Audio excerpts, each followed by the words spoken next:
तशरीफ फरमा पूर्व मंत्री और पूर्व एमएलसी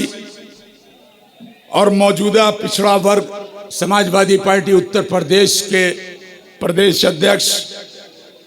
जनाब डॉक्टर राजपाल कश्यप साहब, मंच पर उपस्थित तिलर विधानसभा के विधानसभा अध्यक्ष संजीव यादव साहब, डॉक्टर नवनीत साहब, असफर भाई, नाजिम फारूकी, सरताज साहब, गंगवार साहब और तमाम लोगों को मैं मादरत के साथ, मैं तकरीबन सबके नाम जान रहा हूं, लेकिन मैं अपना कीमती वक्त सम्मानित मंच के हवाले करना चाहता हूं चंद लफ्जों में बात पूरी करके। ये सम्मानित मंच और सामने बैठी हुई शानदार जुझारू क्रांतिकारी समाजवादी पार्टी के यहां पे जन सैलाब उमड़ता हुआ कार्यकर्ता, महिलाएं और पत्रकार बंधुओं, हमें और आपको सब पता है,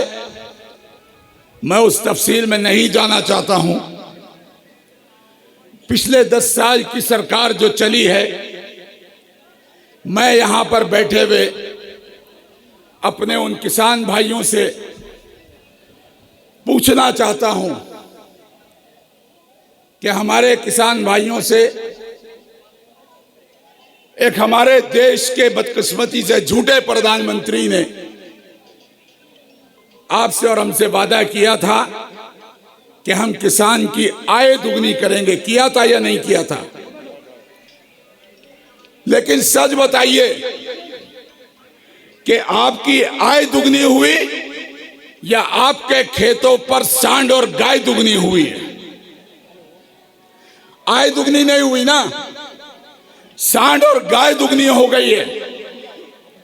जिसका नतीजा यह है कि पहले तो चोरों से खाली हम घर की रखवाली करते थे, लेकिन इस सरकार ने ऐसी व्यवस्था दी है कि अब चोरों से तो कम घर की रखवाली नहीं, बल्कि 24 घंटे रात और दिन जो हमारा किसान खेती करके पूरे देश को पालता है, उसको अपने उगाए हुए अन्न को बचाने के लिए रात रात भर गायों से और सांडों से हिफाजत करना पड़ती है और अपने घर को छोड़कर खेतों के अंदर आके पूरी रात गुजारना पड़ती है। एक माहौल बना दिया। और मैं अपने देशवासियों से और विशेषकर यहां के लोगों से, बैठे हुए किसान भाइयों से और नौजवान और महिलाओं से कहना चाहता हूं कि इनके हिंदू मुस्लिम नारे पे मत जाइए। ये केवल राजनीति करने के लिए हिंदू और मुस्लिम को लड़ाना चाहते हैं। मैं पूछना ये चाहता हूं, हमारे हिंदू मुस्लिम सिख ईसाई जो आपस में सब हैं भाई भाई, क्या कभी यह मुमकिन है कि किसी बारात के अंदर अगर हिंदू के यहां बारात होती है तो मुसलमान ना जाए? अगर किसी मुसलमान के यहां बारात होती, शादी होती है, दुखी और गम होता है, तो क्या हमारे हिंदू भाई उसमें शिरकत नहीं करते? इस हिंदुस्तान का इतिहास है कि हिंदू और मुसलमान उसी तरीके से साथ में रहता है जिस तरीके से इस गर्मी के मौसम में हम और आप जब शरबत बनाते हैं और अपने हलक को सूखी हुई हलक को मिठास देना चाहते हैं और प्यास बुझाना चाहते हैं, तो शक्कर और पानी को घोलते हैं। उन दोनों चीजों से मिलकर शरबत तैयार होता है। जिस अंदाज से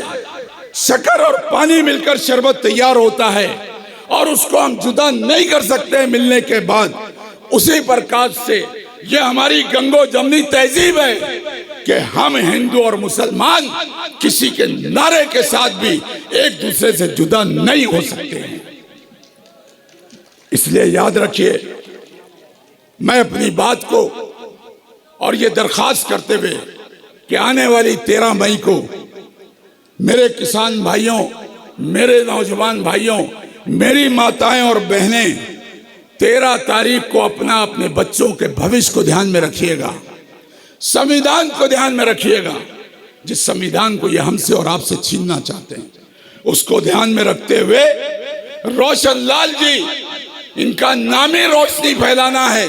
जिस अंधेरे पे खड़े हो जाएं, ये अपने नाम के साथ उजाला कर देंगे। इस तिलर विधानसभा के अंदर इतनी भारी बहुमत से जिताकर भेजिएगा कि हमको ये कहने में गर्व हो कि ये रोशन लाल जी का फैलाया हुआ उजाला है, जो आज पूरे प्रदेश के अंदर सबसे बड़ी मात्रा के अंदर तिलार विधानसभा जीतकर यहां से ज्योत्सना कश्यप जी को राष्ट्रीय अध्यक्ष अखिलेश यादव जी की झोली के अंदर दे दें। मैं अपनी बात को इस शेर के साथ खत्म करता हूं, क्योंकि रोशन लाल जी के साथ